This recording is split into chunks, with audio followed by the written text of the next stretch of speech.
করেন, আমাদের এই দেশটাকে হেফাজত করেন। তবে আল্লাহ এই ঘটনাগুলো ঘটান যেন অবাধ্যরা ফিরে আসে, তারাও আল্লাহ অভিমুখী হয়, দুনিয়াতেও সুখ পাবে, আখিরাতেও শান্তি পাবে। ফিরে আসার জন্য আল্লাহ এই সতর্ক বার্তাগুলো পাঠায়।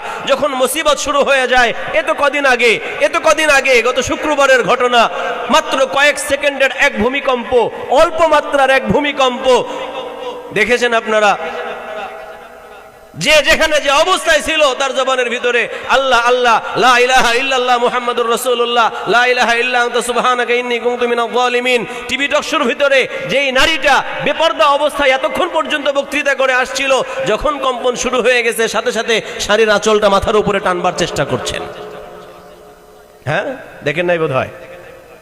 যে উপস্থাপক অনুষ্ঠান সঞ্চালনা করছেন তারও সব কথা ফেলে লা ইলাহা ইল্লাল্লাহ, লা ইলাহা ইল্লাল্লাহ তার জবান দিয়ে বেরোচ্ছে। এটা আল্লাহ বললেন, বিপদে পড়লে দাআউল্লাহ মুখলিসিনা লাহুদ্দিন, একনিষ্ঠভাবে আল্লাহকে ডাকে। ফালাম্মা নাজ্জাহুম ইলাল বাররি ইযা হুম ইউশরিকুন, যখন তাদেরকে স্থলভাগে নিরাপদে পৌঁছিয়ে দেওয়া হয়, তরি যখন কিনারায় ভিড়ে যায়, বিপদগ্রস্ত ব্যক্তিরা যখন কুল পেয়ে যায়, ইযা হুম ইউশরিকুন, হঠাৎ তারা আল্লাহর সঙ্গে শিরিক করে বসে। কেবলই মুসিবতে পড়ে আল্লাহকে ডাকতেছিল, আল্লাহ যখন মুসিবতটা দূর করে তাদেরকে উদ্ধার করেছে, এখন তারা আল্লাহকে ভুলে আবারও ওই নাফরমানির ভিতরে মত্ত হয়ে যায়। আজকের দুনিয়াতে যত অশান্তি, যত দুঃখ দুর্দশা যা চলছে, সব কিছু কেবল আল্লাহকে ভুলে থাকবার কারণে।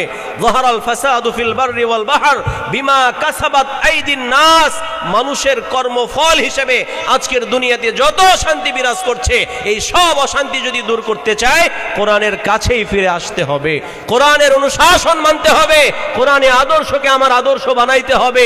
এছাড়া ভিন্ন কোনো তন্ত্র মন্ত্র দিয়া আমার গবেষণা মাফিক কোনো পথ তৈরি করে আমার আদর্শ নতুনভাবে প্রতিষ্ঠা করবার চেষ্টা করলে মানুষকে বিপদেই ফেলানো হবে। কোরআনের কাছে ফিরে আসলে সম্পূর্ণ সফলতা, দুনিয়ার জীবনের শান্তি, আখিরাতের জিন্দেগির মুক্তিও মিলবে।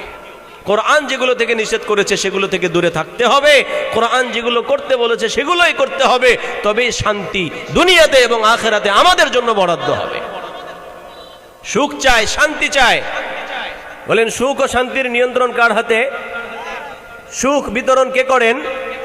সালাম তো সালামতের বিতরণ করেন, সালাম তো শান্তির বরাদ্দ দেন। সালামের সঙ্গে যদি কারো দুশ্মনী থাকে, ওই